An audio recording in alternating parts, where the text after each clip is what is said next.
Shalom sahabat jalan yang lurus, salam sejahtera buat kita semua dan dimanapun sahabat berada.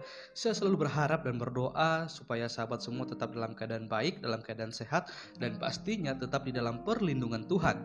Saya juga mengucapkan banyak terima kasih atas dukungan sahabat semua yang selalu setia untuk meluangkan waktu menonton video-video di channel ini, dan juga terus mendukung perkembangan channel ini dengan mengklik tombol subscribe, like, komen, dan juga share kepada teman-teman yang lain. Kiranya Tuhan Yesus memberkati kita semua.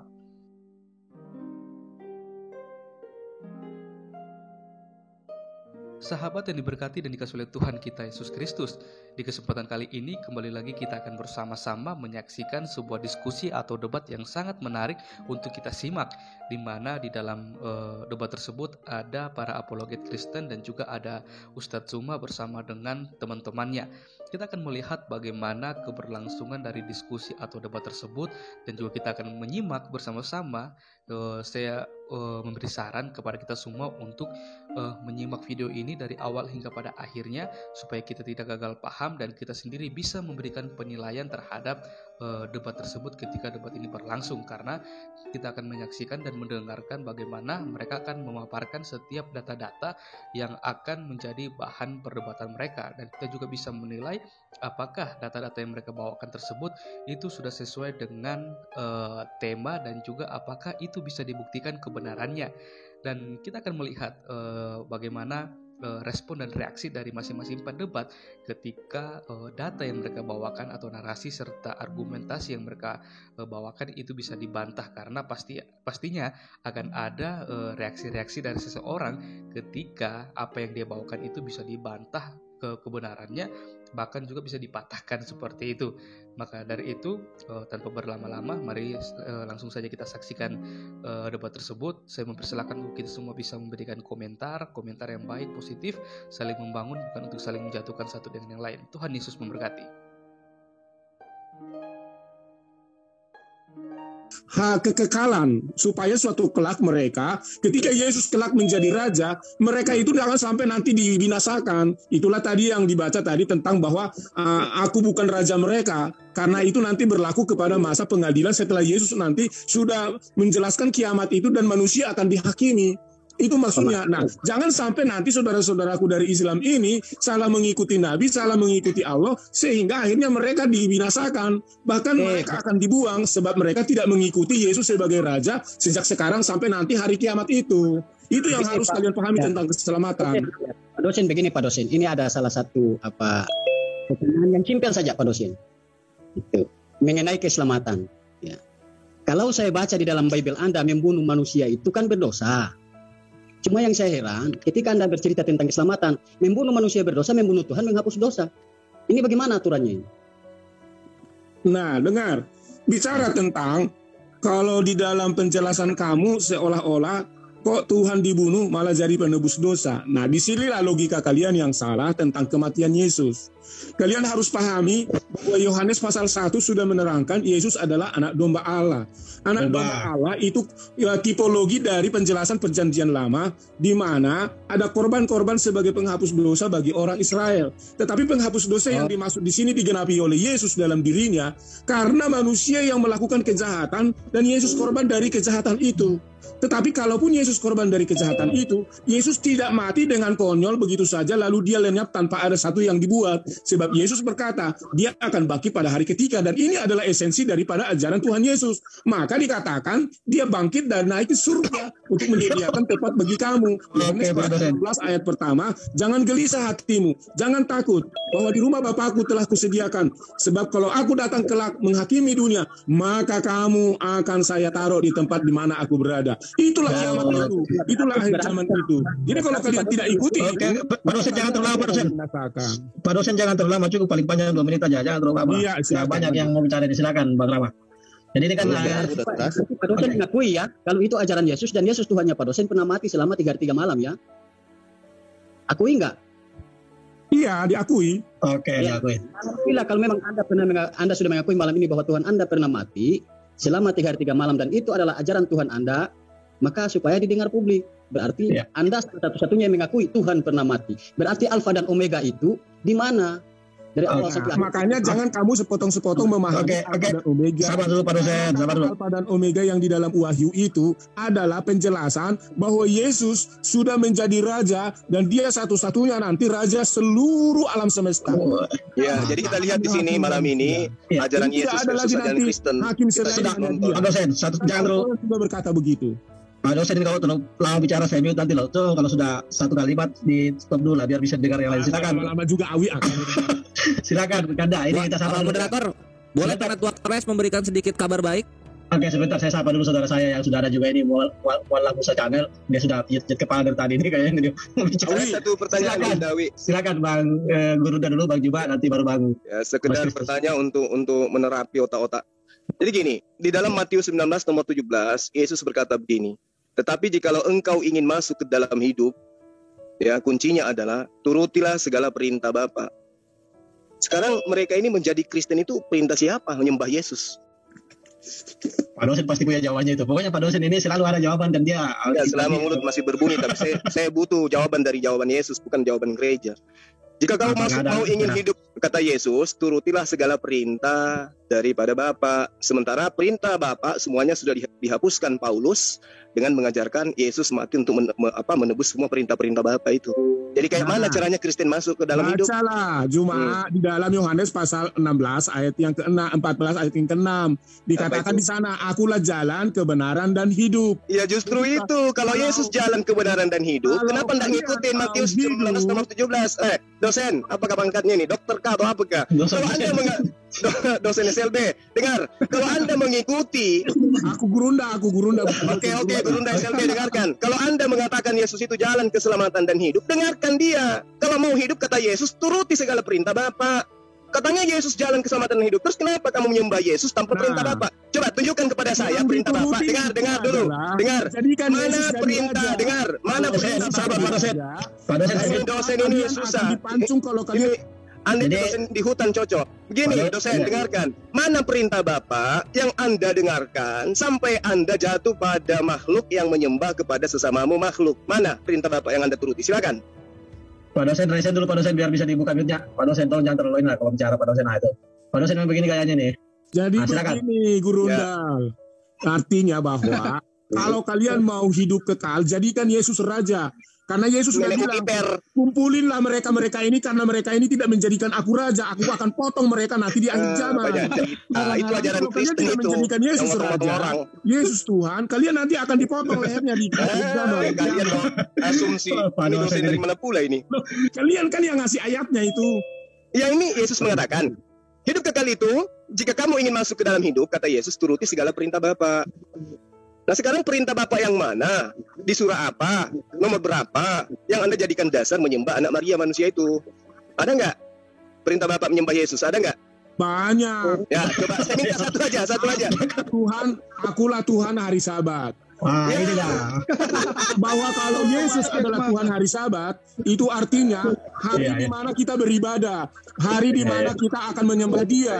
Berarti hari Senin bukan Dia ya? Hari memuji, hari Senin, hari Selasa, hari Jumat, hari Kamis bukan Dia, berarti Dia hanya hari Sabat. Padahal di situ disebut sebagai apa? Tuan, Kurios. Kanda. Iya, Dinda. Coba siapa yang bisa share Kisah Para Rasul 2 ayat 36, kita mau tanya dulu ke mereka yang mana yang mereka sembah. Yang membuat atau yang dibuat? Yang dibangkitkan atau yang membangkitkan? Kisah Para Rasul 2 ayat 36. Itu Pak dosen. Kalau itu Pak dosen itu selalu ada jawabannya Pak dosen. Pelan-pelan Pak dosen, ini saya mute kalau sudah ada yang bicara tolong Pak dosen jangan digas terus. Nah, Pak dosen, oke, silakan yang lain. Saya kenapa kalian pindah dari penegak Islamawi? Bukan, ini Islam juga, ini semua di sini ada Bang Khalid juga, Bang Yusuf juga di sini. Ini sama ini penegak Islam juga di sini. Jadi Zoom ini semua Zoom Muslim, sama di sini akan bergabung semua di sini. Penegak Islam, MDM, lanjut. Nah, iya Pak dosen, ini namanya ukhuwah, satu yang tidak dipunyai oleh kekristenan. Ukhuwah. Maksudnya kuah apa? Gak ngerti dia. Islamiyah. Jadi kepada saudara-saudara Muslim, kita perlu pahami bahwa Pak dosen terangkan ini salah satu misionaris yang tidak pernah menyerah juga. Meskipun saya selalu bilang dia memakai bahasa misionaris gagal, jadi dipahami lah jika gaya bahasanya selalu begitu.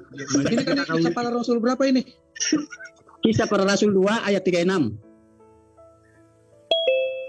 Pak dosen itu pasti punya jawabannya. Kata per kata dikaji. Kalau Pak dosen kita buka dalil Alkitab itu kata per kata dia bahas kalau Pak dosen itu.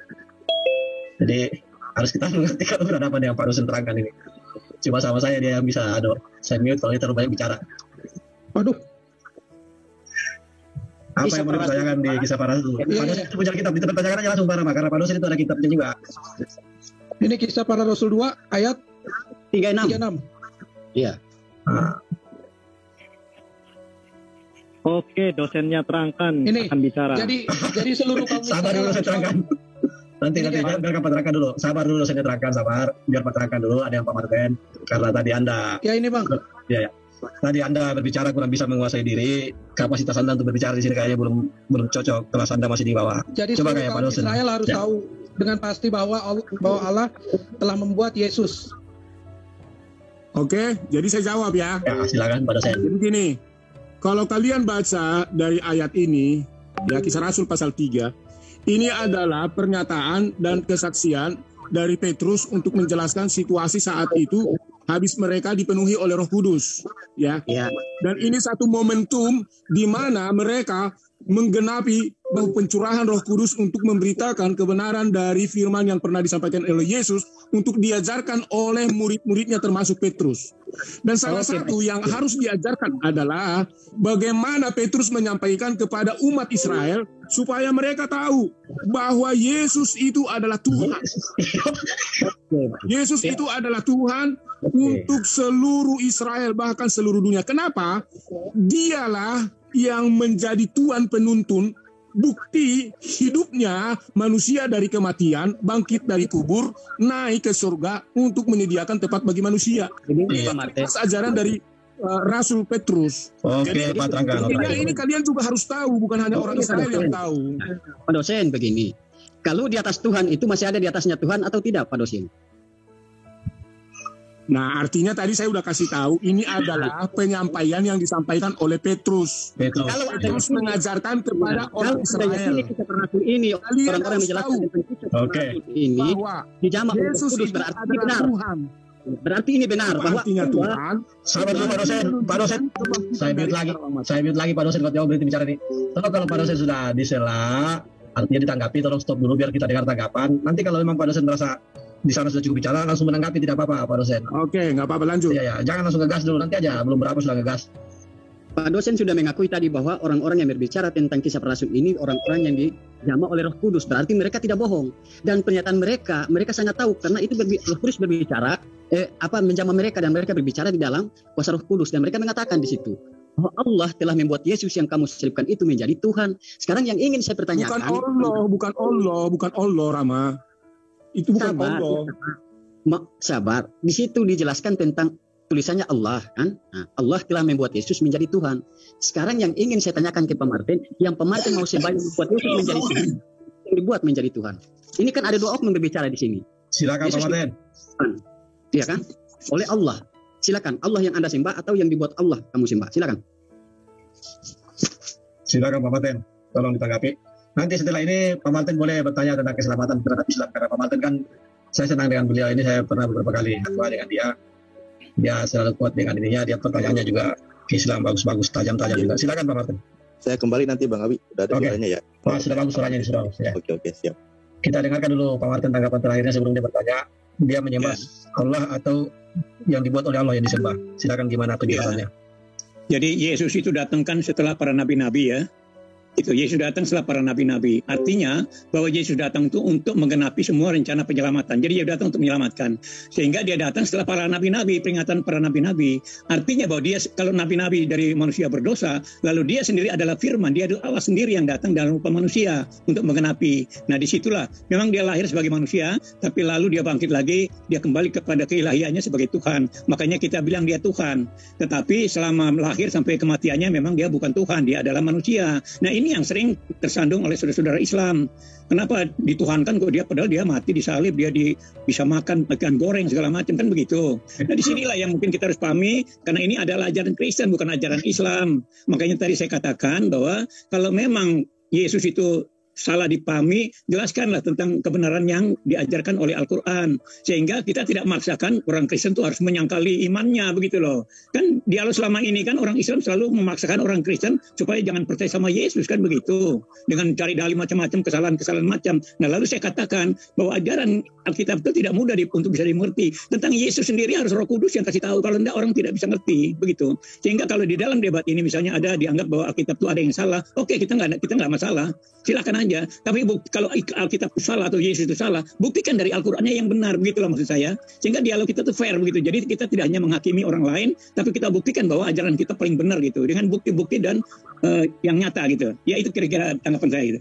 Oke, terima kasih Pak Martin. Ada pernyataan Pak Martin tadi yang mengatakan bahwa orang Islam tidak percaya apa yang dikatakan Yesus. Tapi kalau kita lihat dari kenyataan Pak Martin, sebenarnya kami lah orang Islam yang lebih percaya dan apa yang dikatakan Yesus daripada kalian sebagai orang yang katanya pengikut Kristus ya. Itu silakan Bang Alif. Ya. Jadi kalau percaya Yesus sebagai utusan aja tidak cukup ya. Karena kita harus tahu bahwa dia itu adalah Tuhan sendiri yang datang menggenapi rencananya setelah para nabi. Karena nabi-nabi itu tidak menyelesaikan masalah. Hanya Yesus yang bisa menyelesaikan masalah, itu persoalannya. Oke, saya tadi mengatakan saya percaya apa yang dikatakan Yesus, bukan percaya bahwa Yesus adalah Tuhan. Silakan Bang Alif. Ya, pertanyaannya udah mulai kesinggung lagi. Keselamatan dulu. Ya, silakan. Ya, kan gini, tadi suruh coba dari versi Al-Quran. Oke lah, contoh begini. Nabi Muhammad sendiri jelas ayatnya mengatakan bahwa dia seorang utusan. Dia tidak menyampaikan kecuali apa yang diwahyukan. Begitu juga Nabi Isa atau Yesus di keyakinan Anda bahwa dia seorang utusan untuk Bani Israel. Ada ayatnya dan tegas dia seorang utusan. Lalu di Ajurub tadi mengatakan banyak, yaitu kalau dijelaskan kedatangan Nabi Isa nanti kedua kalinya justru akan meluruskan perselisihan dari kalangan yang mengikuti, yang salah menuhankan dan lain sebagainya. Itu narasi di Al-Quran. Nah, pertanyaan saya untuk Pak Martin, adakah di kitab Anda yang mengatakan bahwa Yesus itu seorang utusan gitu, dan dia penyampai firman? Itu aja pertanyaan saya, nggak perlu panjang lebar. Kalau ada ayatnya silakan sebutkan, kalau nggak ada ayatnya nggak apa-apa. Gitu aja. Ya, seperti yang sering diangkat saudara-saudara yang Islam, ambil dari Yohanes 17 ayat 3. Bahwa hidup kekal itu mengenal satu-satunya Tuhan yang benar, yaitu Elohim yang menyelamatkan ya. Karena hanya Elohim, Tuhan yang menyelamatkan hanya Elohim. Lalu Yesus yang diutus. Yesus adalah firman-Nya sendiri yang diutus gitu loh. Jadi itu yang membuktikan jadi diutus itu karena dia sebagai penggenapan daripada rencana penyelamatan. Sebelumnya kan dikatakan bahwa hidup kekal. Hidup kekal hanya oleh Tuhan Israel. Tidak ada Tuhan Islam tidak menyelamatkan. Tidak ada karya penyelamatan, maksudnya mungkin bisa menyelamatkan, tapi tidak ada karya penyelamatannya. Sehingga di sini kalau bisa bicara tentang hidup kekal itu hanya Yahweh. Lalu Yesus sebagai yang diutus, Yesus itu pun bukan manusia seperti nabi-nabi, dia adalah firman yang menjadi manusia. Artinya dia Tuhan sendiri yang datang dalam rupa manusia untuk menggenapi penyelamatan. Begitu. Iya, baik, kan hidup yang kekal itu atau mengikuti jalan yang lurus, bahwa kan di situ hada siratul mustaqim, innallaha rabbi wa rabbukum, itu di Al-Qur'an. Inilah jalan yang lurus menuju kehidupan yang kekal. Kalau di Al-Qur'an itu saya coba memahaminya begitu. Tadi Pak Martin sih udah menjawab. Pertama, Yesus orang manusia, ya. Lalu Yesus juga seorang utusan, ya. Oke, udah dijawab. Terima kasih Pak Martin. Oke, sebentar Pak Martin ya, karena ini saudara saya dari tadi di RSN. Kita berikan kesempatan dulu, sudah pasang kacamatanya, sudah pusing dari tadi kayaknya Pak. Silakan Bang Musa, silakan. Saya Oke, dari tadi saya tidak mau sih, saya mau untuk sakit kepala. Silakan apa yang mau disampaikan. Silakan resen ya, Pak Kristen atau Islam. Cuma dipahami bahwa narasumber Kristen yang kita percaya saat ini adalah Pak dosen Terangkan dan Pak Martin yang akan menjelaskan tentang Kristenan. Silakan, Bang Musa. Barakallah, tes. Dengar suara. Dengar teman agak kecil. Sambil cari pamer handset baru bisa di. Begini, saya sebenarnya dari tadi itu geram ya ketika kawan-kawan Kristen ini menerangkan isi kitabnya ini. Sejujurnya saya gimana ya? Karena mereka apa yang mereka sampaikan itu atas dasar hawa nafsu mereka sendiri, tidak sesuai dengan isi kitabnya. Ketika mereka berkata kami umat Kristen menerangkan itu Alkitab, ya itu saya geli, saya sampai tertawa itu loh. Ya, berguling-guling malah saya. Karena apa? Ketika Pak Martin sendiri ya dari dulu hingga saat ini selalu berkata bahwasanya karya penyelamatan oleh diri Yesus, yang dimana Yesus itu seorang dari Tuhan yang menjelma menjadi manusia. Lalu dia berpindah lagi berkata bahwasanya yang menjelma itu adalah firman-Nya. Coba sekarang kita bacakan di mana ayat-ayat sapu jagat menurut kekristenan ya, Yohanes 14 ayat 6. Coba kita baca keseluruhan dari segala ayat itu. Terakhir pamungkasnya itu Yesus berkata apa? Yesus hanya mengaku ya, beliau hanya mengaku bahwasanya segala sesuatu yang diperintahkan oleh Allah itu ya atas dirinya itu hanyalah sekedar perintah, itu loh. Hanyalah perintah, bukanlah menjadikan karya keselamatan itu lantas menjadikan Yesus itu Tuhan, melainkan menuruti segala sesuatu apa yang Allah perintahkan melalui Yesus yang Yesus sampaikan gitu. Jadi tidak ada di mana Yesus itu mengajarkan bahwasanya Tuhan menjelma menjadi manusia, lalu Tuhan datang menjelma menjadi manusia lalu bunuh diri lalu mati sebagai karya penyelamatan. Tidak seperti itu. Ya, karena memang dari segala sesuatu apa yang disampaikan oleh Yesus alaihissalam itu sendiri itu tidak pernah mengajarkan seperti apa yang Kristen saat ini sering uraikan begitu, ya. Karena Yesus tidak pernah sekalipun saja di dalam Bible itu tidak pernah saya jumpai satu ayat saja pun belum pernah saya jumpai bahwasanya Yesus itu mencurahkan darahnya untuk menebus dosa umat manusia, menebus dosa umat Kristen, tidak. Tapi jikalaulah memang benar pencurahan darah Yesus itu sebagai penebus umat manusia, maka bagi orang banyak dan tidak perlu menjadi Kristen. Nah, kenapa Pak Martin berkata bahwasanya harus adil? Kristen ini begini-begini. Ini kan dua-duanya ini agama syiat antara Islam dan Kristen ini, di mana umat Kristen mengajak umat Islam untuk menyembah Yesus alaihissalam sebagai Tuhan sang juru selamat itu tadi, bahwasanya padahal seperti Yesus sendiri tidak pernah memerintahkan murid-muridnya ataupun pengikutnya untuk menyampaikan pada bangsa-bangsa lain bahwasanya dirinya itu adalah Tuhan. Melainkan seandainya pun umat Islam mengimani sesuai dengan apa yang Yesus sampaikan dan sesuai dengan apa yang diberikan informasi itu oleh Bible itu sendiri, di mana Yesus hanya mengaku seorang nabi dan Yesus juga hanya mengaku seorang utusan. Dan itu bukan untuk bangsa-bangsa lain, melainkan dia diutus hanya untuk bangsa untuk kaumnya, yakni bangsa Israel, bukan untuk bangsa-bangsa yang lain. Gitu. Jadi umat Islam mengimani Yesus sebagai nabi, sebagai seorang utusan yang dimana Allah utus ke tengah-tengah kaumnya, yakni Bani Israel. Dan kami mengimani apa yang menjadi pekerjaan Yesus kala itu, ya, sebagai seorang nabi, dan kami melakukannya. Nah, sekarang dari pihak kekristenan sendiri, ya, yang konon katanya akan diselamatkan tentang keyakinannya menjadikan Yesus itu Tuhan, itu atas dasar apa? Monggo silakan Pak Martin, Pak Martin Ali. Ini saudara Ali Musa ya? Benar. Ya. Nah, ini teman saya bertahun-tahun ini. Syukurlah ketemu di sini ya kan? Iya. Ya, saya mau jawab dulu. Sahabat Pak dosen, biar dulu Pak Martin dulu. Silakan.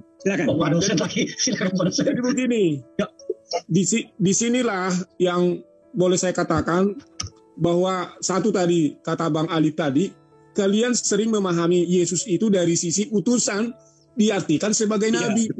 Ya, ini sebuah pemaknaan yang salah. Secara literatur juga dan secara original juga, kata utusan itu tidak ada kaitannya pengertian kepada nabi. Ya. Tetapi memang orang Israel zaman itu menyebut Yesus nabi, ya orang.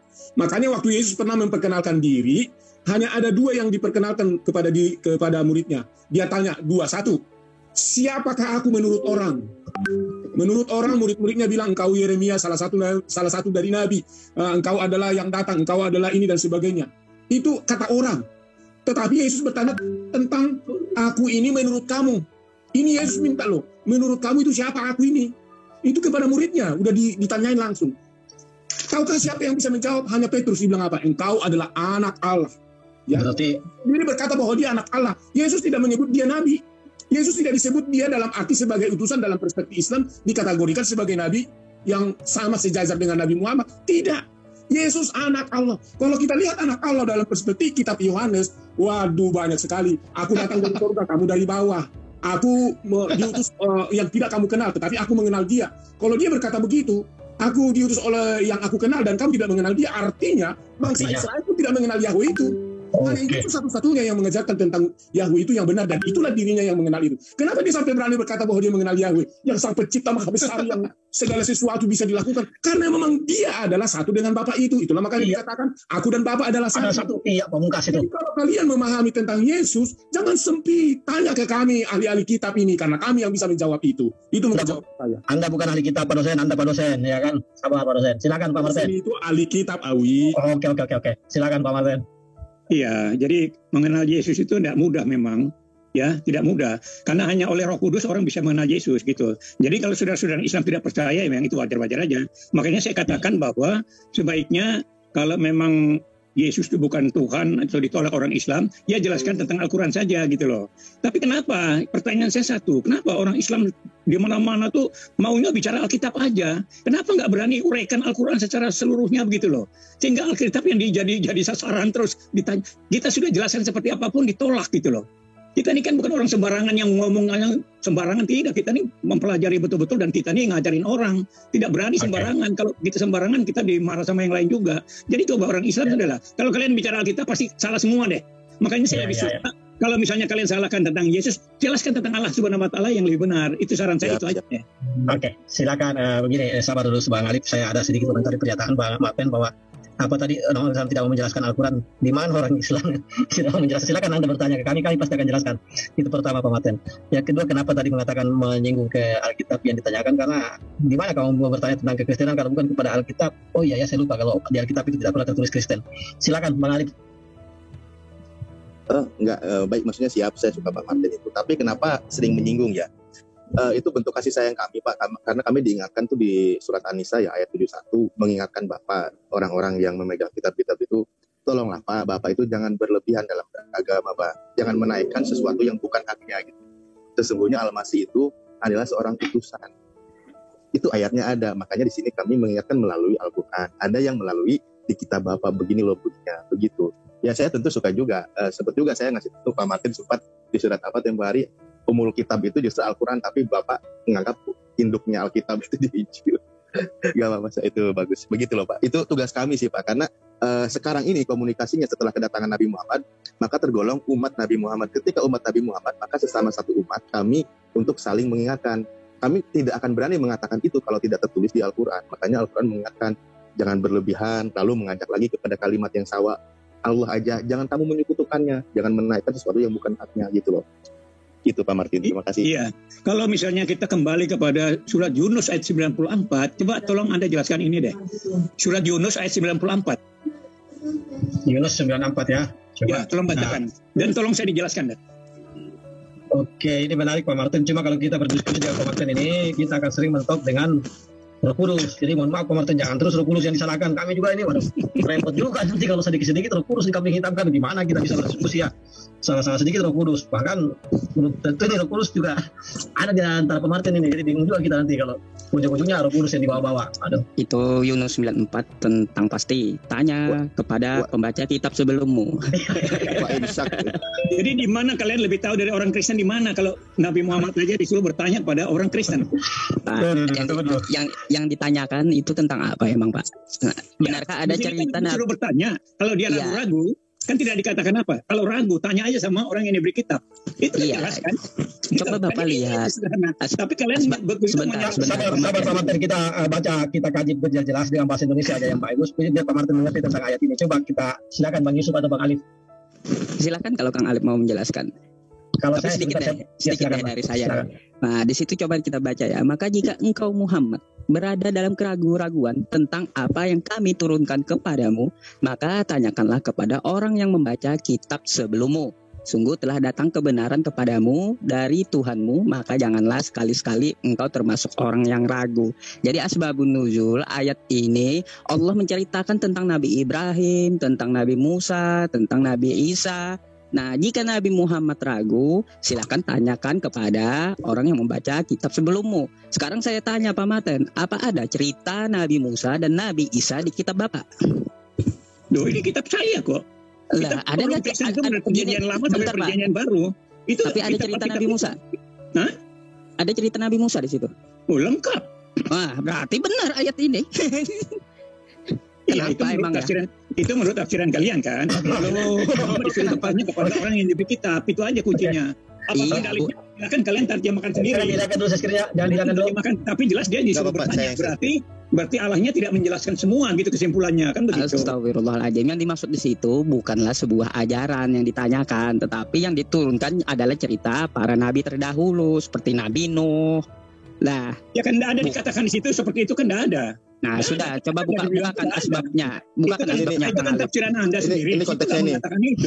Ini Dia bilang tadi kalau misalnya kita nyalakan kitab lain itu jadi masalah, seperti saya baca ayat ini saya mau diterangkan juga. Oke, biar saya tengahin dulu. Kitab itu loh. Nah, sebentar pemahaman orang saya mau menengahi dulu. Kang Alif, coba bukakan asbabun nuzulnya Kang Alif. Ke bawah lagi itu. Sederhana sebenarnya tadi itu karena dimulai dengan kata jika, maka jika engkau ragu-ragu. Dan ternyata saya tidak ragu-ragu. Makanya ada jawaban Nabi Muhammad, aku tidaklah ragu katanya. Ya, jadi tidak perlu jadi nggak perlu menanyakan. Makanya kan di situ tertulis dengan kata jika gitu. Nah, bukan disuruh nanya, tapi jika Pak Ingkunta. Ya, paham ya Pak Martinnya. Jadi asbabun nuzul ini menurut ayatnya adalah Allah menurunkan cerita Nabi Nuh, Nabi Musa, terus Nabi Isa, Nabi Idris, Zakaria. Benar nggak ada di kitab terdahulu? Kalau kamu ragu-ragu, Pak Ingkunta, jika kamu ragu-ragu, tanyakan kepada orang yang membaca kitab sebelummu. Kata Allah Subhanahu wa Ta'ala. Bukan masalah ajarannya yang ditanyakan. Karena apa? Al-Quran itu dzalika kitabul la raiba fih, petunjuk gitu bagi orang-orang yang bertakwa. Gitu Pak Martin penjelasannya itu. Oke, saya mau jawab dulu begini, Bang Yusuf. Maka jika engkau Muhammad berada dalam keraguan-raguan, artinya ini menjelaskan ada sebuah penjelasan bahwa Muhammad dalam keraguan-raguan. Itu pertama. Ya, khususnya yang diturunkan. Yang Pak maaf, saya potong Pak dosen. Tar dulu, Wi. Maka tanyakanlah Bang Awi, temarin aja kalau dosen Bang Awi. Kitab sebelummu. Artinya bahwa kitab sebelumnya itu sudah ada yang dibaca, sudah ada yang tahu, ilmunya sudah ada. Bukan masalah ilmu, kan nggak nyambung kan? Yang ketiga, sesungguhnya telah datang kebenaran kepadamu dari Tuhanmu, maka janganlah sekali-sekali engkau termasuk orang yang ragu. Artinya, supaya Muhammad jangan ragu, untuk menjawab keraguannya itu ada dua. Satu, dia harus bertanya kepada kita. Bukan harus, jika dia ragu. Ini sudah dibaca sebelumnya. Pak Ingkunta. Tar dulu.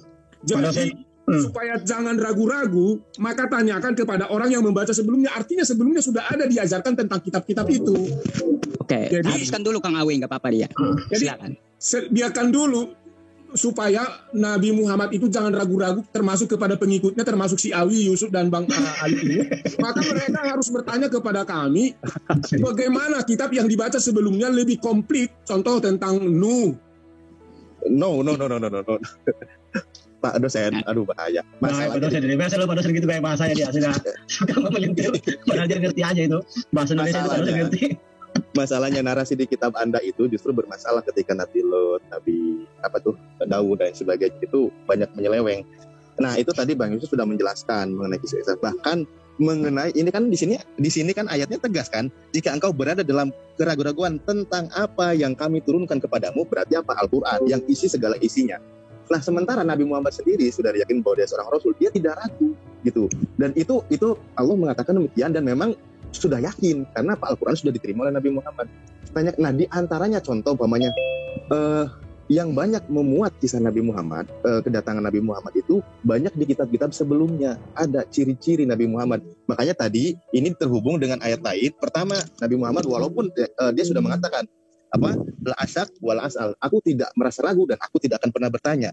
Nah, contoh di sini berhubungan dengan surat Al-A'raf. Orang-orang yang mengikuti Rasul Nabi yang ummi, yang namanya mereka dapati tertulis dalam Taurat dan Injil yang ada dari sisi mereka.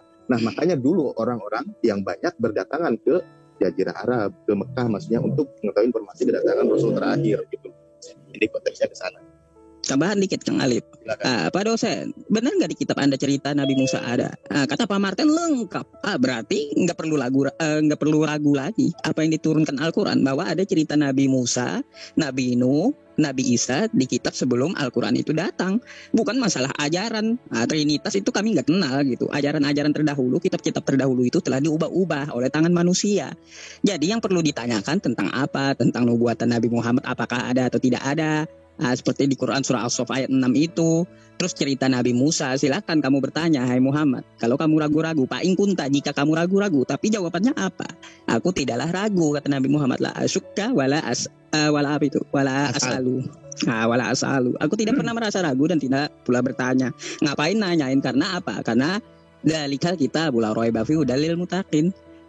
Al-Quran ini adalah petunjuk bagi orang yang bertakwa. Tidak ada keraguan di dalamnya gitu. Zalikal kitabul la raiba fih. Al-Quran ini tidak ada keraguan di dalamnya. Petunjuk bagi orang yang bertakwa. Ngapain Nabi Muhammad nanya lagi gitu. Ini pertanyaan Pak Martin ini bukan Pak terangkan. Ya enggak apa-apa karena Pak. Bang apa? Iya, sebentar ini aku ingin info dulu kepada admin MMCI Tafadol, itu Gurundak dikoskan dahulu. Kemudian diingatkan lagi di malam yang berbahagia ini oleh moderator MMCI silahkan bahwa acara di arena ini Masya Allah ramai sekali, mujahidinnya pada berkumpul. Silakan moderator diambil alih dulu untuk dirapikan kembali MMCI Foundation. Iya. Ya, tafadhol silakan. Sama Akhin Alwan silakan. Ustaz Alwan. Masih di sini kan Ustaz Alwan? Oke, baik.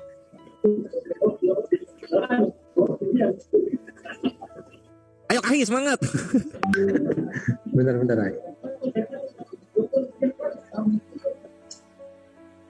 Oke, yang tadi bertanya untuk sebentar ya moderator. Jadi Ya, silakan. terima kasih. Jadi kalau merasa sebagai ahli kitab, saya ingin tanya dong, wahai ahli kitab.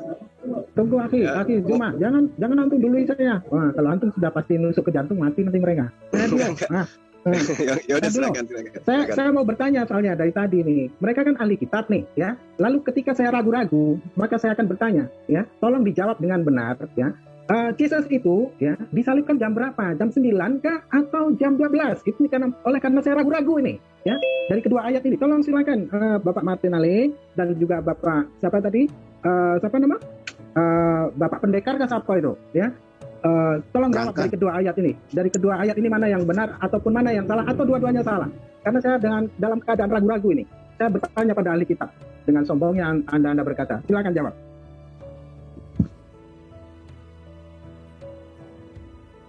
Silakan jawab. Halo. Dosen, jawab tuh.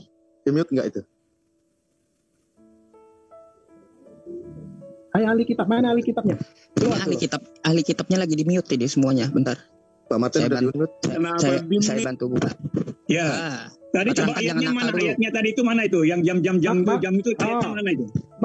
Markus 15:23 dengan Yohanes ya versus Yohanes 19:14. Enggak ada yang di-mute, tinggal dijawab aja. Jadi begini. Enggak, Pak Terangkan udah enggak tuh. Pak Terangkan Pak Martin enggak di-mute. Kalau disebut jam 9 dan jam 12, itu narasi yang kamu pahami. Kalau kamu baca secara keseluruhan dari 4 Injil itu menerangkan keberangkatan di mana Yesus dalam persidangan dan dia akan berjalan dari persidangan ke bukit Golgota sampai nanti di bukit Golgota tadi ya disalibkan jam 12 gitu loh. Jadi disalibkan jam 12 tapi ya tar dulu, jangan dulu. Jadi kalau kamu nanti kaji secara original teksnya itu, yang jam 9 itu bukan dari berkata sebuah menyatakan detik itu jam 9 disalibkan, tetapi itu adalah pernyataan past present tense dan juga future tense untuk menyatakan jam 12 dia disalibkan. Itu sebuah proses, itu satu kesatuan waktu untuk menerangkan. Tetapi yang konkretnya sebenarnya dia disalibkan itu jam 12. Jam 3 lah dia nanti yang berseru-seru sampai akhirnya dia menyerahkan nyawanya. Itu semua proses dari jam 9, 12, jam 3 itu semua proses. Poinnya saja kawan. Jadi Anda ini kan seorang ahli kitab ya. Ini atas perintah kitab saya untuk menanyakan pada Anda kan. Jadi udah nggak ragu lagi Anda kan? Dengan pasti saja, tidak usah beretorika. Jam 12. Udah. Jam berapa? 12. Kata siapa jam 12? Ya kata Alkitab. Yang mana ayatnya yang mengatakan Yesus itu yang kamu kasih tadi? Tidak ada di situ dikata jam 12, melainkan persiapan Paskah itu jam 12. Itu belum disalibkan. Kan isi itu sama dengan menurut Markus itu jam 9 dia disalibkan. Jam 9 itu di sidang.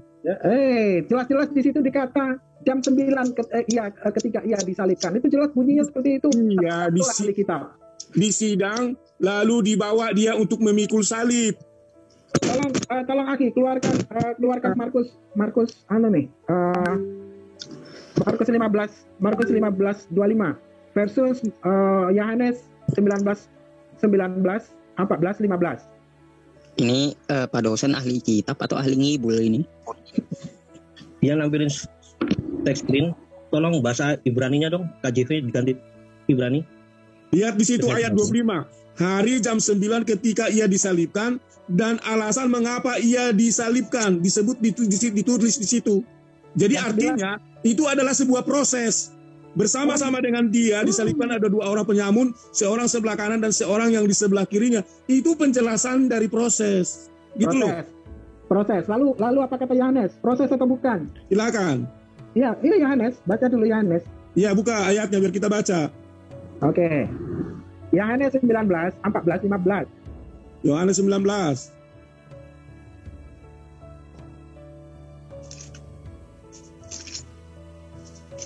Nah, hari itu kata persis. Itulah persisnya, ya. Iya, Baca jam itu berapa? kata-kata persis. Iya, Kalau persis tadi jam itu nggak berapa? persis, diam dulu. Yang tadi itu tidak persis, tapi inilah yang persis. Inilah aslinya, dia disalibkan. Dari kalimatnya aja Anda sudah bisa memahami. Iya, Tapi jam kalau Anda berapa? udah plesetkan, yang benar pun dikasih tahu ahli Alkitab, jadi salah juga sama kalian Iya, jadinya. jam berapa? Jam 9? Itu Jam persis. 12. Masa Itu udah ahli persis kita- itu. Jangan ngarang cerita, kawan. Itu adalah hari persiapan pasca kira-kira jam 12. Kata Nah, masih- Pilatus kepada orang Yahudi itu, inilah rajamu. Itulah sebenarnya. Masih persiapan kan? Belum disalibkan. Pasca. Ayo, masih persiapan pasca kan? Belum ada Persiapan penyakit pasca kan belum. itu adalah sebagai gambaran dari keagamaan orang Yahudi yang disamakan pasca anak domba Allah di dalam Yesus. Di dalam wujud penyalipan pengorbanannya. Itu lur. Lalu bagaimana? Oke, ini kita sudah jelas ini ya. Netizen lah yang menilai ya. Ya. Anda berbohong kah atau Anda benarkah? Itu netizen yang menilai. Itu Kalau bohong. menurut Ayatnya saya udah Anda jelas kok. bohong. Nah, sekarang begini. Saya kembali Belum, ada keraguan ini. Kembali saya ada keraguan. Di mana Yudas itu mati jatuh terlungkup kah atau mati jatuh gantung diri? Mati gantung diri. Dua-duanya. Pasalnya. Hah? Pasalnya. Ada di Sebabnya kisah apa? Kok Rasul. bisa dua-duanya? Ada di kisah Rasul. Ada Ya, di di kisah para rasul mati gantung diri, mati jatuh terlungkup. Namun menurut Matius itu gantung diri. Mana yang benar dari keduanya? Ya, jadi kematian kalau orang gantung diri, jika tidak dilihat dengan konkret, maka dia akan bisa mati, terkelungkup, dan jatuh hingga perutnya terbelah. Bisa terjadi seperti itu, namanya juga gantung diri. Ya. Lalu yang membeli tanah Pio itu Yudas sendiri atau tua-tua yang membeli? Karena duit. Menurut Markus, ya, menurut Matius, duit yang hasil menjual Tuhan itu hebat. Tuhan bisa dapat dijual. Yang hasil dari menjual Tuhan itu, ya, dicampakkan ke bait suci. Nah, tapi menurut kisah para rasul, ya, bahwasanya Yudas telah membeli sebidang tanah itu, tanah Pio, tanah darah itu. Coba Jadi, mana tunjukin ayatnya, mana disebut Yudas membeli tanah. Kisah para rasul itu jelas, saya Coba carikan. tunjukin ayatnya. Tunggu, sabar. Anda kan ahli kitab, masa ahli kitab tidak tahu? Iya, tunjukin aja, tunjukin. Ya kan Anda ahli kitab, harusnya tahu letaknya di mana. Saya tahu letaknya, tapi saya mau ngajarin kamu sebagai ahli kitab. Loh, ya makanya ketika saya Tunjukin bertanya, ayatnya. Anda langsung berikan tahu saja, biar saya langsung jelas begitu loh. Anda kan Bang seorang Musa. ahli kitab. Bang Musa, biar tunjukin aja Bang Musa, nggak apa-apa itu. Oke. Saya agak lucu dengarnya ini. Yohanes jual Tuhan buat beli tanah ini. Nah, itu udah asumsi itu, Yusuf. Asumsi itu namanya. Itulah asumsi. Astagfirullah. Tuhan bisa Itulah dijual asumsi. buat Kalau beli asumsi tanah. kan kita bisa ngarang-ngarang. Jadi jangan ngarang-ngarang. Kita harus original teks. Buka mana ayatnya?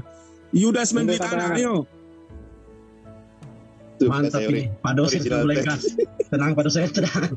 Saya kritik teks. Aslinya saya kritik teks dogmatis. Betul. Jadi saya tahu betul itu. Pak dosen itu dogmatis dan akademis. Bang Mahadewa kayaknya mau bicara dari tadi di mana si Mahadewa ini? Silakan presiden Oh, Bang si Dewa itu diam itu sama si Juma sama saya. Nggak tahu karena saya kritik tesnya bagus.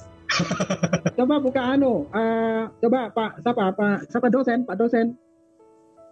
Ya Bang udah, Mahadewa sudah di-unmute, Bang Mahadewa. kata kamu kan Yudas membeli tanah. Buka ayatnya mana?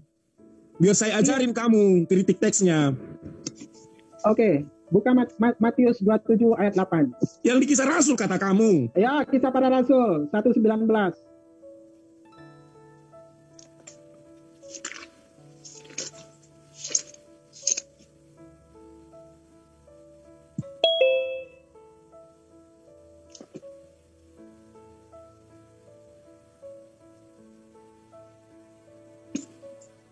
Tunggu. Tadi yang pertama di mana tadi? Matius berapa dulu? Enggak, biarin dulu dia cari dulu yang keraguannya itu biar terbongkar sekarang. Biarkan Nah, dulu Yusuf. Makanya kan di sini kan yang ahli kitab kan Anda kok malah saya disuruh mencari ayatnya itu gimana ya ini? Kalau guru kan menyuruh muridnya untuk supaya buka apa Guru yang dia itu tidak tempat tahu kan bertanya wajar. murid, kawan. Guru itu Saya tempat ini kan bertanya gurundal. murid. Guru itu tempat bertanya murid, makanya silakan Iya. jawab. Tapi kalau guru bilang gini, buka bukunya anak-anak, maka gurundal ngomong begitu kepada murindal. Iya, makanya saya bertanya, saya sudah buka bukunya. Nah, sekarang tinggal Anda terangkan di ayat itu. Bukunya. Anda pasti harus langsung tahu dong. Buka bukunya. Buka bukunya dong. Nanti ngomong dulu. Saya tidak membuka buku, saya melalui aplikasi. Ini bisa para rasul. Ustadz, bisa para rasul 118. Coba. Aku yang saya screen ya. Versi kita. Oh iya ada, bentar. Saya bantu share screen ini. Bisa para rasul 118. Ini Yohanes lagi jual tanah ini. Baca Yusuf, terjemahkan bahasa Arab Yusuf biar lebih pas. ilahi limadza taraktani. Bukan Allah ya gitu aja. Yudas ini telah membeli sebidang tanah dengan upah kejahatannya. Lalu ia jatuh tertelungkup dan perutnya terbelah sehingga semua isi perutnya tertumpah keluar. Hal itu diketahui oleh semua penduduk Yerusalem sehingga tanah itu mereka sebut dalam bahasa mereka sendiri Hakal Dama, artinya tanah darah. Wah, di sini Yudas ini telah membeli sebidang tanah dengan upah kejahatannya dengan menjual Yesus, gitu maksudnya. Iya. Menjual Tuhannya Kristen. Udah jelas. Ya dijelaskan, Pak, terangkan gimana itu Yudas. Jelas apa lagi? Yudas yang membeli. Sebentar gini maksudnya gini. Kita para rasul dulu. Maksudnya gini tadi Pak terangkan, Yudas itu melakukan kejahatan dengan menjual Yesus Tuhannya Kristen untuk beli tanah gitu. Oh, bukan di situ permasalahannya, karena dia lagi ragu, dia lagi ragu. Jadi silakan Bang Musa. Terus di kisah para rasul, di Matius itu ya, yang membeli tanah itu tua-tua. Iya, baca. Bukan Yudas. Matius berapa? Oke. Coba Matius 27. Matius 27 38. 38 apa 3 dan 8? Ya, 3 dan 8. 3 dan 8. Ya, Matius 27 3 sampai 8.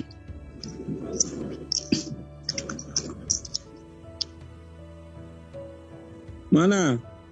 Itu kok mana Anda kok bertanya, Anda kan ahli kita. Oke, saya baca lagi biar baca Pak dosen. Ayat yang kelima, baca ayat yang kelima dan yang keenam.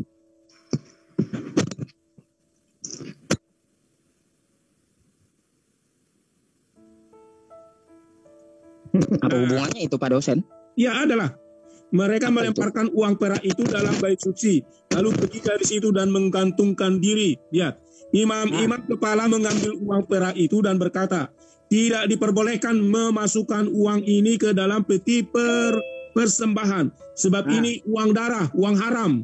Ya, sesudah berunding mereka membeli dengan uang itu tanah yang disebut tanah tukang priuk untuk dijadikan tempat pekuburan orang-orang asing. Dah tuh, jadi saya ragu nih. Jadi tolong silakan. Siapa yang membeli? Yang membeli Yudas kah atau tua-tua? Oke, lihat. Imam-imam itu. Jadi di dalam Kisah Rasul sama di dalam tadi Yohanes yang kamu tunjukkan, itu tanah oleh karena tanah haram itu tidak boleh masuk ke bait Allah. Oke, Aki Uti silakan dilanjut. Saya sudah saya bait dengan hal ini. Oke, saya di-mute lagi. Tanah itu dibelikan untuk atas nama Yudas sebagai pemilik uang haram, yang mana uang haram itu adalah untuk pekuburan orang-orang. Bukan semakin pandai saya bertanya pada ahli kitab, malah semakin bodoh. Dibodoh-bodoh itu kan jelas. Salah, akhi, Anda bukan bertanya ke ahli kitab soalnya. Ya, gitu ya. Tidak ada keraguan di situ. Itu hanya menegaskan fungsi uang kemana, tanah atas nama siapa, dan dari mana. Itu penegasan Alkitab di situ. Oke, Pak dosen, cukup Pak dosen. Sudah jelas itu, makin tidak jelas apa yang dijelaskan oleh Pak dosen ini. Memang Pak dosen silakan, mungkin siapa nih cara ginting ini? Jelas ada selalu awilo. Silakan mulai ginting ini. Silakan apa yang mau disampaikan? Coba buka ayat yang tadi deh, aku tertarik tuh. Yang jika Muhammad tuh orang-orang yang ahli kitab tadi, coba. Oh, isi apa tadi ya? Silakan, apa yang mau disampaikan di situ? Anda tadi mau menganalisa, silakan aja. Coba. Jika Muhammad dalam keraguan, ya. Ya. Apa yang mau disampaikan? Assalamualaikum, waalaikumsalam, Bang Aladin. Tadi siapa yang share itu ya? Coba deh. Apa yang mau disampaikan situ garis besarnya? Apa yang mau disampaikan? Saya sudah menyiapkan. Silakan sampaikan aja dulu. Suruh saya screen. Mau tanya pemenggalannya sih, coba ya. Ada tadi yang menarik itu. Apa yang mau dipenggal di situ? Ingin tanya itu nanti pemenggalannya di mana coba. Berarti ya ada 2 poin ya. nanti ditanggapin aja, nggak apa-apa. Gini ya, maka jika kamu Muhammad berada dalam keraguan tentang apa yang kami berikan kepadamu, maka tanyakanlah kepada orang-orang yang membaca kitab sebelummu. Ya. Jadi kalau kupenggal membaca kitab itu, kupenggal di situ sebelummu. Ya, ada makna begini. Artinya kitab Quran ini sebenarnya bisa jadi sudah diturunkan sebelumnya. Oke. Gak apa-apa, nanti koreksi ya. Gak apa-apa. Enggak, ini tadi beda konteks, sudah apa yang disampaikan di sini. Di sini kan sudah dijelaskan. Bukan sudah dijelaskan. Coba penggalnya begini, ya. Apa yang mau dipenggal di situ? Bisa nggak berbahasa Indonesia yang bagus dan benar? Coba dari koma ke koma dan titik ke titik. Bentar dulu. Pakai bahasa Indonesia yang bagus. Tolong dulu sebentar. Kalau dalam berbahasa Indonesia pakai tata bahasa Indonesia yang bagus dan benar, apa yang mau dipenggal? Coba, saya mau dengar penggalan kalimat Anda dengan bahasa Indonesia yang bagus dan benar. Silakan. Di mana yang mau dipenggal? Silakan itu dulu. Perhatiin gini. Maka tanyakanlah kepada orang-orang yang belummu. Ya, ada asumsi, ya interpretasi aku nih, nggak apa-apa. Ada kemungkinan, ya, kitab yang sama ini sebenarnya sudah turun. Ya, yang sama. Namanya dia berasumsi. Namanya dia gimana dibangun dari asumsi. Nah, memang kalau apa yang disampaikan oleh Pak Ginting itu benar, ya, karena memang seperti tunggu dulu, Le.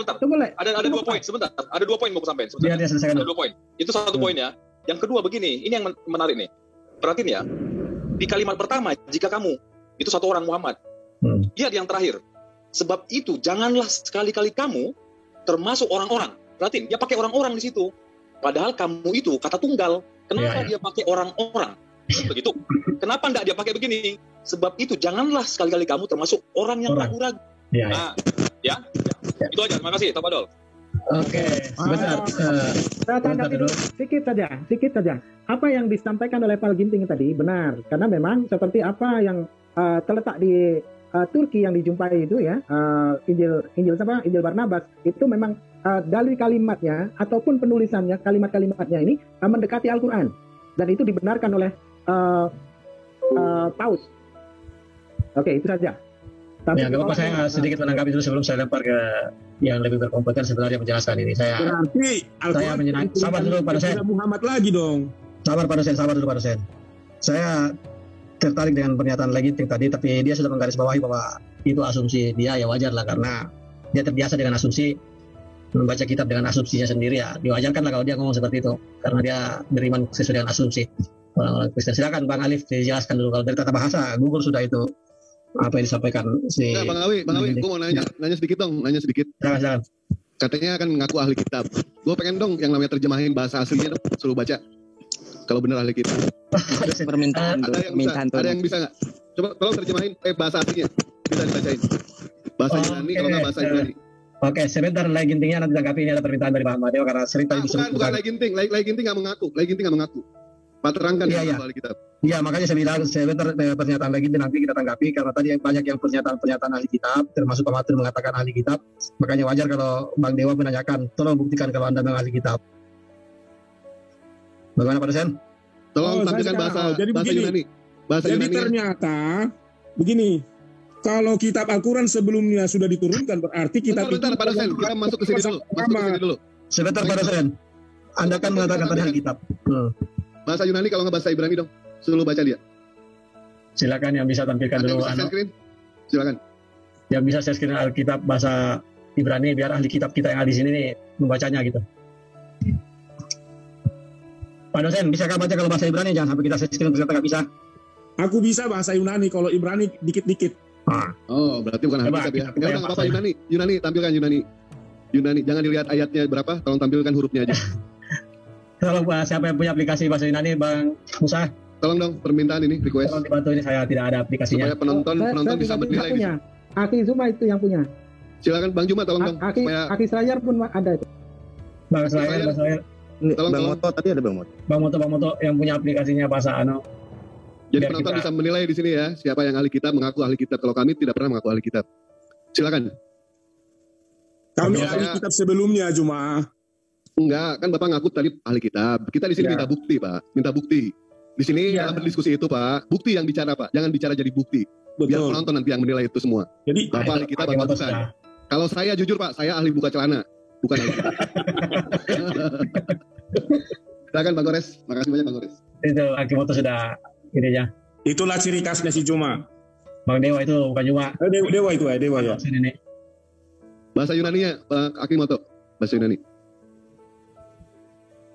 Nah, silakan. Oh, ini bahasa Arab. Oh ya, Akimoto ini aplikasinya lengkap. Mau bahasa apa minta Pak dosen? Jangan. Yunani. Pesita. Selesai Pak dosen ini tamat riwayat Pak dosen. Saya dengan Pak dosen ini. Ayat mana aja, terserah ayat mana aja. Bebas pilih-pilih supaya jangan. Oke. Nah, silakan. Oun Pilatos akuasas tauton ton logon egagen eso ton Yesus kai ekiteoten epitou bar. Terjemahannya tolong tutup. Terjemahannya. Biar nanti dia mengartikan. Terjemahannya tolong tutup. Oke. Selesai Pak dosen. Ya, silakan Pak dosen. Yohanes 19 ayat 13 ya. Buka aplikasi. Pak dosen tahu dia di atasnya itu ada Yohanes 19. Masih terselamatkan Pak dosen. Jangan ada ayatnya. Aku mau sembunyikan. Kita pengetesan di sini. Ketawa Pak dosen dia. Lagi dulu jadi kalau ayat yang lain sebagai ahli kitab, tapi untuk menerjemahkan satu persatu itu perlu kita lihat kamus dulu. Dosen ini luar biasa. Oke, terselamatkan Pak dosen. Oke, lanjut. Oke, kita lanjutkan ya karena terbukti Bang Mahadewa ternyata Pak dosen ini ahli kitab abal-abal ternyata. Ya, betul. Silakan. Silakan Bang Alif, kita menyampaikan apa yang disampaikan Ginting, siapa dulu namanya ini ya? Oh, Chandra Ginting ya. Kita terus tanggapi apa yang disampaikan Chandra Ginting ini dengan melakukan pemenggalan kalimat pada satu ayat, meskipun di dalam kita Al-Quran Islam itu tidak boleh memenggal kalimat, tapi kita ikuti asumsi dia karena dia terbiasa dengan asumsi dan kitabnya juga dibangun atas dasar asumsi. Bang Alif tolong di-share screen tadi, biar ada salahnya kita jelaskan. Jangan disebut begitu, kitab kami atas dasar asumsi, Awi, itu salah. Maksud saya memahaminya berdasarkan asumsi. Iya juga lah. Jangan bilang tidak, jangan begitu. Maka jika engkau Muhammad berada dalam keraguan-raguan tentang yang kami turunkan kepadamu, maka bertanyalah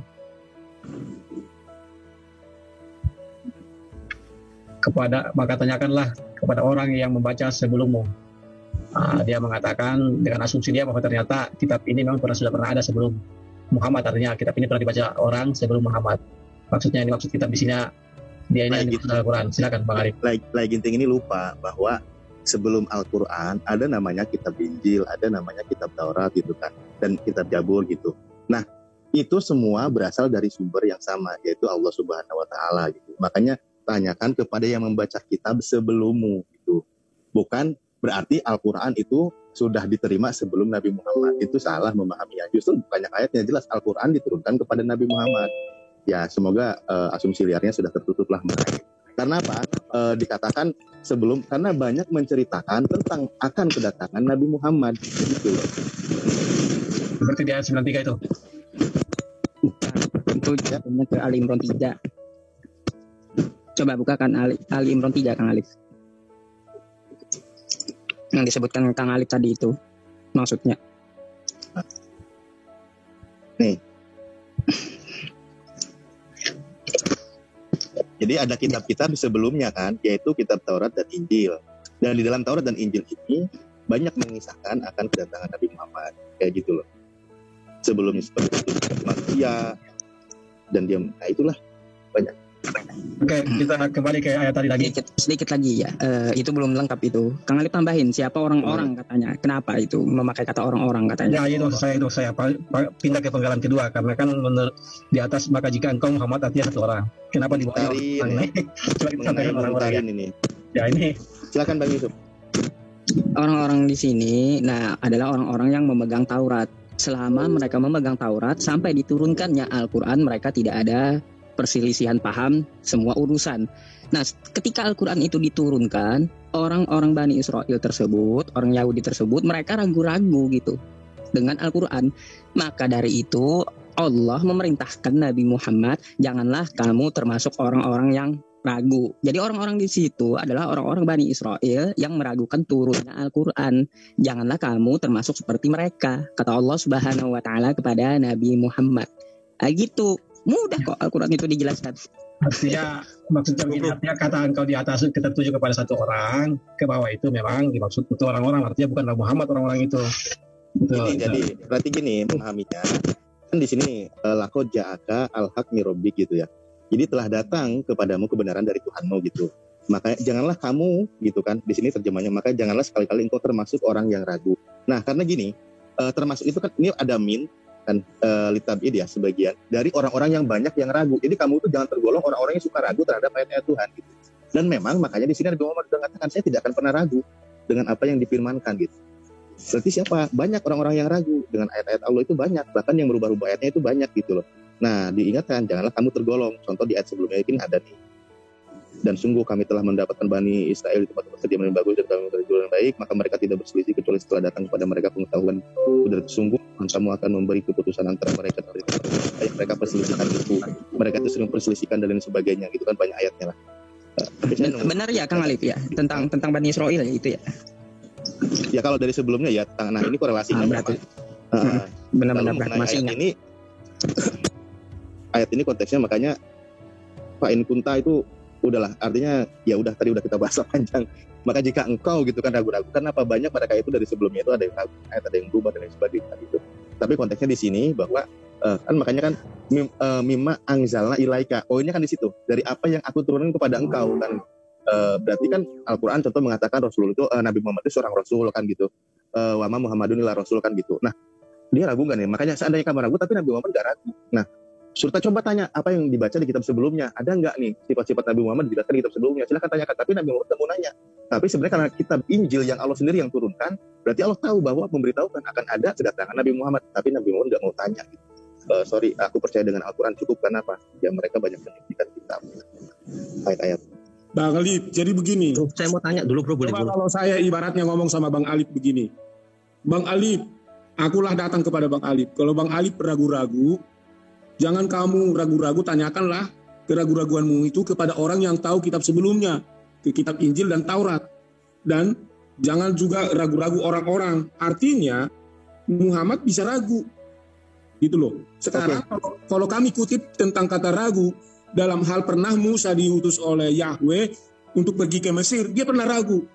Itulah yang pernah dituliskan di dalam Keluaran pasal 3 ayat yang keberapa itu tentang siapakah engkau kalau aku pergi untuk mereka memberitahukan bahwa engkau mengutus aku. Aku adalah aku. Jadi kalau Yahweh itu mengutus, dia tidak memberitahukan keraguan, tetapi dia mempertegaskan lagi bahwa ini aku gitu loh. Bukannya disuruh lagi untuk baca kitabnya Abraham, kitabnya Yakub atau kakek neneknya di sebelumnya, nggak ada seperti itu.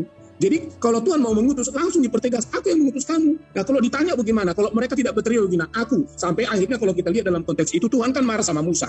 Artinya konsistensi Tuhan menyatakan diri dalam memberikan waktu dan memberikan firman itu konkret. Tapi kalau kita lihat dalam konteks ini malah jadi membingungkan. Kalau kita kaji lagi termasuk yang dibilang si Ginting tadi, ini jadi banyak yang kita muncul asumsi-asumsi dari saya terangkan, kita komakan dulu, titik koma dulu ya, Pak terangkan ya. Ini pertanyaan ini kan pertanyaan jika berarti kan ini tidak. Lalu pertanyaannya gini, pertanyaan bersama, apakah Nabi Muhammad pernah ragu dan apakah Nabi Muhammad pernah bertanya? Ya silahkan kita cari, nggak akan nemu. Apakah Nabi Muhammad pernah bertanya kepada kalangan ahli kitab sebelumnya gitu? Itu nggak ada sama sekali, bahkan justru ketika ada Bang Ali, ada di dalam aturan tentang Isa yang disalib dan lahir itu termasuk ragu-ragu.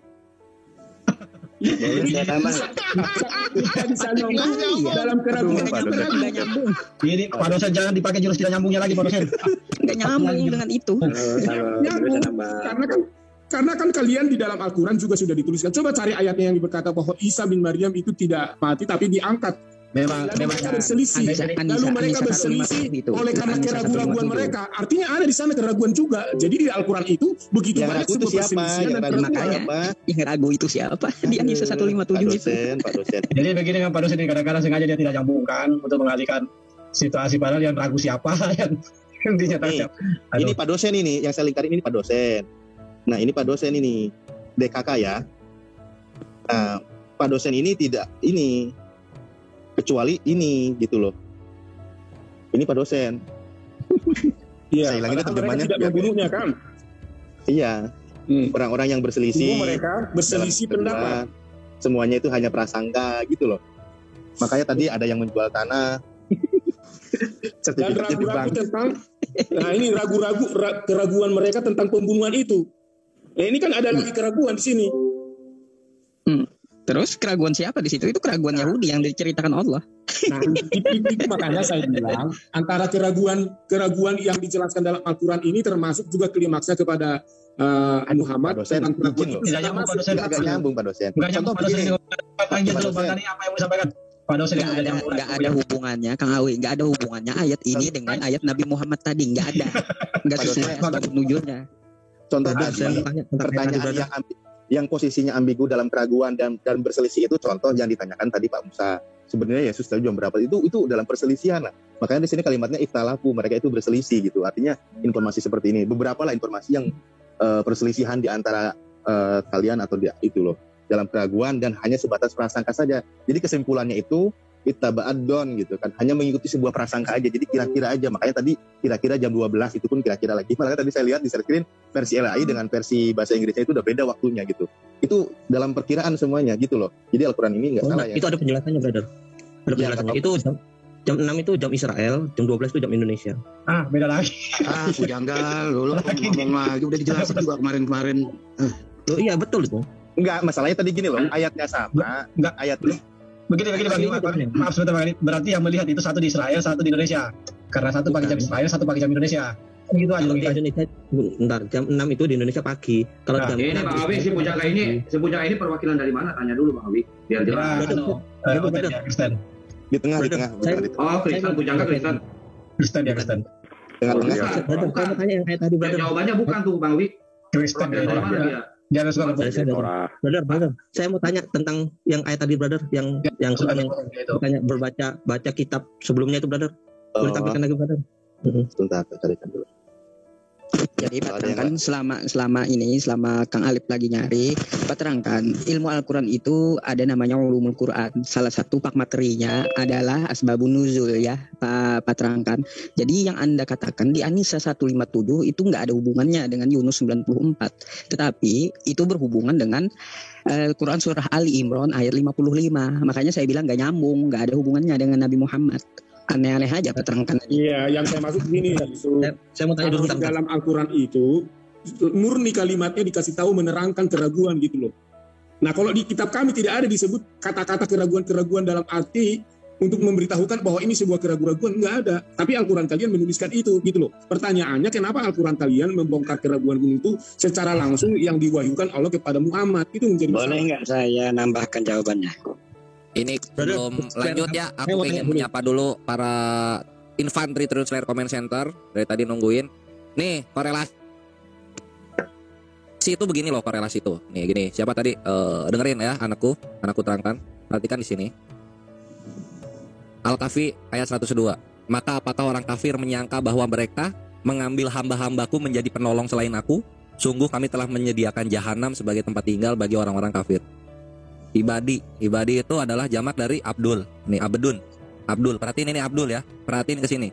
Perhatiin ke hamba-hambaku. Lihat, ini akan ada sebuah mujizat nih. Masuklah kata hamba ke dalam biblos. Dar. Kisah para Apostolos 3 nomor 26. Dan bagi kamulah pertama-tama Allah membangkitkan Abdulnya dan mengutusnya kepada kamu. Siapa ini Abdul? Kita lihat di Kisah para Apostolos 3 nomor 13. Allah Abraham, Allah Ishak, Yakub, Allah nenek moyang kita telah memuliakan Abdulnya yaitu Yesus. Jadi Yesus itu Abdul. Kalau misalnya disembah itu masuk jahanam. Selamat datang di kebenaran. Ini baru korelasi namanya terangkan. Dan anak-anakku yang lainnya. Jadi sembahlah Tuhannya Yesus. Jangan sembah Abdulnya Tuhan. Ya. Itu, mohon dibawa mimpi dalilnya.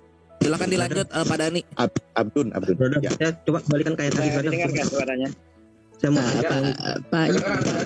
Pak terangkan itu nanti Bapak coba cari cek aja di kitab Bapak ya. Kenapa Al-Quran secara terang-terangan mengatakan mereka ragu-ragu? Coba lihat di kitab Bapak itu kenapa? Apa kayak kira-kira kitab Bapak itu ragu nggak itu? Lanjut. Ya brother, coba tampilkan lagi brother. Saya ada satu pertanyaan yang membuka pikiran kita. Saya mau buka pikiran saja. Ayat Quran tadi yang membaca. Itu Pak Dani udah resen itu. Pak Dani udah resen. Bang Awi. Silakan. Oke. Saya tanya begini brother. Bang Dani. Pak Dani. Ya, saya dengar. Ya, silakan Pak Dani. Oke, terima kasih ya teman-teman. Saya ucapkan yang terima kasih. Saya ucapkan Assalamualaikum warahmatullahi wabarakatuh. Untuk menjelaskan ya surah Yunus 94, kita kan harus tahu dulu intinya. Apa yang diragukan oleh Rasulullah? Kan itu dulu. Kita lihat Yunus 94. Allah katakan tadi, jangan sekali engkau sebelum kamu terdatang kebenaran kepadamu. Yang di sini yang dimaksudkan keraguan-raguan ini apa yang diragukan oleh Rasulullah Sallallahu Alaihi Wasallam. Itu dulu. Maka ingin tahu apa yang diragukan oleh Rasulullah. Pertama, nanti kita buka ayatnya 90, 91, dan 92 di dalam surat Yunus juga. Jadi cerita awal di ayat 90 mengatakan bahwasannya Nabi Musa bersama Fir'aun di sana ditenggelamkan. Fir'aun itu ditenggelamkan di laut dan umatnya Nabi Musa diselamatkan. Itu cerita yang diceritakan Allah kepada Nabi Muhammad SAW. Kemudian di ayat 91-nya, coba kita perhatikan sampai 92, Allah juga menjadikan jasadnya Fir'aun itu akan dijadikan pembelajaran kepada umatnya yang akan datang. Jadi jasadnya akan dilihatkan oleh Allah. Itu yang Rasulullah lakukan. Apakah benar jasadnya Fir'aun ini akan bisa dilihat oleh umatnya yang akan datang? Itu cerita yang pertama. Kemudian yang itu. Nah, sekarang kita terbukti mayatnya Fir'aun bisa kita lihat. Itulah bukti nyata. Ternyata apa yang dikatakan Allah di dalam Al-Quran tidak ada keraguan. Coba lihat. Tolong teman-teman buka ayat 90, 91 dan 92. Jangan kita putuskan ini. Itu akan terjabar dengan jelas apa yang dilakukan oleh baginda Rasulullah Sallallahu Alaihi Wasallam. Terima kasih. Oke, terima kasih Bang Dani. Ke saudara Pujangga dulu. Saya Pujangga ini kan tertarik selalu mengatakan dia bukan Kristen. Saya bertanya ke Pujangga, Yesus Tuhan atau bukan Pak Pujangga? Brother, saya mau tanya ini. Saya dari tadi mau nanya ayat ini, brother. Enggak, saya kan sebentar sebelum Anda bertanya, karena Anda kan sudah mengatakan di tengah-tengah. Sebelum tidak akan terjawab pertanyaan Anda kalau Anda tidak menjawab ini, apakah Yesus Tuhan atau bukan bagi Anda? Brother, itu biarlah imannya Kristen. Jawab dulu. Apakah bagi Anda dulu? Bukan masalah iman Kristen. Yesus Tuhan atau bukan? Brother, saya mau tanya ini ada penting nih. Tidak usah, tidak penting pertanyaan Anda berikutnya. Sebelum Anda jawab ini, kalau tidak Anda saya mute kalau Anda tidak mau jawab. Apakah Yesus Tuhan atau bukan bagi Anda? Saya mau tanya ini loh, brother. Jawab dulu. Jelas orang, Bang Wi udah gak jelas orang. Enggak apa-apa, kalau dia tidak mau jawab saya mute dia. Tidak usah jawab dulu. Apakah Yesus Tuhan bagi Anda atau bukan? Saya pamit aja kalau gitu. Saya mau tanya. Pamit aja, silakan Anda keluar. Anda tidak ada kapasitas. Anda pembohong besar. Tidak ada pembohong, tidak usah masuk di sini. Kok gini Kang Awi, saya heran. Kenapa ya Kristen takut mengakui Tuhannya? Coba kalau yang Muslim ditanya, siapa Tuhanmu? Oh, pasti jawabnya dengan tegas, Allah Subhanahu Wa Taala. Nah, ini ditanya Tuhanmu siapa? Kagak berani jawab. Tidak berani dia. Makanya dia selalu bilang dia bukan Kristen, katanya dia. Tapi ya begitulah ya teman-teman yang di live chat di YouTube. Anda menyaksikan sendiri di YouTube manapun yang sudah menyiarkan ini secara live. Silakan Bang Kores mungkin bisa penjelasannya untuk itu mengenai baru di dunia saja ditanyakan siapa rohmu udah takut bagaimana di kuburan kan? Itu dia makanya. Tempat Kristen ini. Oke. Bang Awib mengenai dosen. Masih ada Kristennya emang? Masih ada Pak dosen ini kayaknya. Pak dosen? Itu Pak terangkan itu masih. Pak terangkan ini ada terus ya. Pokoknya kalau dia berubah anggur merah terus. Oh iya di atas. Gurunda Juma tadi mau ngomong beliau itu. Coba diberi kesempatan dari tadi udah mulai mau ngomong tadi. Coba. Ya mohon maaf saya potong mungkin closing statement ya dari Gurunda Zuma. Karena untuk live di arena kita ini sudah running 3 jam, sudah iya, betul. Jadwal kami tutup live-nya dulu, nanti dilanjut setelah ini. Oke. Silakan. Iya, baik. Terima kasih sahabat-sahabat sekalian. Saya sangat mengapresiasi ya antum luar biasa semangatnya kita pada malam hari ini, baik dari teman-teman Muslim maupun teman Kristen. Terkait dengan tema yang dipertanyakan tadi oleh sahabat-sahabat Kristen itu sudah diurai dengan baik oleh sahabat Muslim. Ya termasuk sahabat saya Pak Dani. Saya hanya ingin menambahkan sedikit penekanan terhadap apa yang kemudian menjadi data yang disajikan oleh para sahabat Muslim. Al-Quran menerangkan dalam surah Al-Baqarah tentang ini. Al-haqqu min rabbi fala takunanna minal mumtarin. Kebenaran itu adalah dari Tuhanmu, sebab itu jangan sekali-kali kamu termasuk orang-orang yang ragu. Nah, yang diurai oleh Pak Dani itu sudah tepat sekali, begitupun sahabat saya Ustadz Alif itu udah kena pada sasaran. Bahwa Rasulullah Muhammad SAW itu tidak pernah sedikit pun ragu tentang Al-Quranul Karim. Jadi ketika ditanyai oleh Allah di dalam Al-Quran, jika engkau ragu, ya di situ ada peringatan. Wala takunanna minal ladzina kazzabu bi ayatillah fatakuna minal khasirin. Lalu kemudian Rasulullah Muhammad SAW ketika bercerita atau membahas tentang pernyataan Allah dalam surah Yunus ini, beliau dengan jelas mengatakan, saya sedikit pun tidak ada ragu. Boleh dilihat pernyataan beliau di dalam Sahih Bukhari nomor 6969 dan juga 6987, 6814. Bagaimana beliau kemudian menjawab Allah dengan menerangkan, saya tidak pernah ragu sedikit pun tentang apa yang diberikan kepadaku. Lalu kemudian ketika para sahabatnya mengatakan, ada ahli kitab yang menerangkan kitab mereka dengan menerjemahkan kitab mereka ke dalam bahasa Arab. Apa yang kemudian Rasulullah Muhammad SAW timpali terhadap sahabat yang mengatakan itu? Jangan kamu percaya, jangan kamu tolak. Jangan kalian membenarkan ahli kitab dan jangan pula mendustakan mereka. Katakan saja, kami beriman kepada Allah dan apa yang diturunkan kepada Allah. Nah, terkhusus saya pribadi menyikapi Al-Quran, surah Yunus ini, saya hanya ingin mengatakan begini. Bahwa yang diterangkan di sini diperintahkan bertanya kepada ahli kitab. Siapa ahli kitab ini? Bukan Kristen. Ini yang perlu dipahami. Bukan Kristen yang dimaksud di dalam data ini. Yang dimaksud di sini adalah orang-orang Yahudi, Bani Israel, yang kepada mereka diberikan kitab berupa Torah, Zabur dan juga Injil. Sementara sahabat Kristen hanya memiliki kitab terjemah, bukan masuk ke dalam kategori ahli kitab. Jadi kalaupun Rasulullah Muhammad SAW itu bertanya kepada mereka yang ahli kitab, benar-benar ahli kitab. Ya, bukan sahabat Kristen, ya, apalagi yang ada di Indonesia. Jauh. Saya kira begitu para sahabat-sahabat sekalian. Terima kasih ya. Acara di Arena mungkin sudah cukup sampai di sini. Habis ini kita lanjut lagi diskusinya, masuk pada sesi berikutnya. Saya kembalikan kepada Ananda di Surya. Salam tauhid, salam satu Tuhan. Assalamualaikum warahmatullahi wabarakatuh. Waalaikumsalam warahmatullahi wabarakatuh. Baik, dengan berakhirnya tadi statement Sahabat Jalan yang Lurus, kita bersama-sama telah menyaksikan serta menyimak keberlangsungan diskusi atau debat yang sangat menarik antara para apologet Kristen dan juga bersama Ustadz Suma dan kawan-kawannya. Dan kita sendiri bisa memberikan penilaian terhadap data-data serta argumentasi dan narasi yang mereka bawakan. Apakah semuanya itu bisa dibuktikan kebenarannya atau itu semua melenceng dari kebenaran yang sesungguhnya. Dan saya melihat Bang Edis TV ini bersama dengan teman-teman yang lain, mereka sangat dipakai Tuhan secara luar biasa sehingga mereka bisa mempertanggungjawabkan apa yang menjadi iman dan keyakinan mereka serta mematahkan setiap tuduhan-tuduhan yang dilontarkan oleh Ustadz Suma bersama dengan teman-temannya mengenai iman kekristenan. Karena kalau saya juga menyimak di mana saya sendiri sangat tidak setuju dengan pernyataan dari Ustadz Suma yang mengatakan bahwa kita sesungguhnya umat Kristen mengikuti ajaran Rasul Paulus, bukan ajarannya Yesus. Hal ini membuktikan bahwa Ustadz Suma sendiri bersama kawan-kawan tidak mengerti dan memahami lebih dalam mengenai siapa Yesus dan siapa Paulus sendiri. Karena kalau Ustadz Suma membaca Kisah Para Rasul 9, di situ menceritakan atau menjelaskan tentang perubahan hidup Paulus yang bagaimana ketika dia dalam perjalanan menuju ke suatu tempat, dia berjumpa secara pribadi dengan Yesus Kristus atau Yesus Kristus menampakkan diri kepada Paulus. Karena perubahan hidup Saulus merupakan suatu hal yang luar biasa sebelum bertemu dengan Yesus dan bertobat. Ia adalah seorang pemeluk agama Yahudi yang taat dan sangat membenci pengikut Kristus, bahkan menganiaya gereja mula-mula pada waktu itu.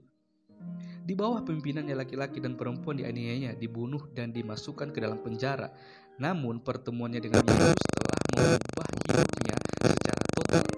Saulus diubahkan bertobat menerima Yesus bukan dari kata-kata orang, tetapi ketika perjumpaannya dengan Yesus yang mengubahkan seluruh kehidupannya.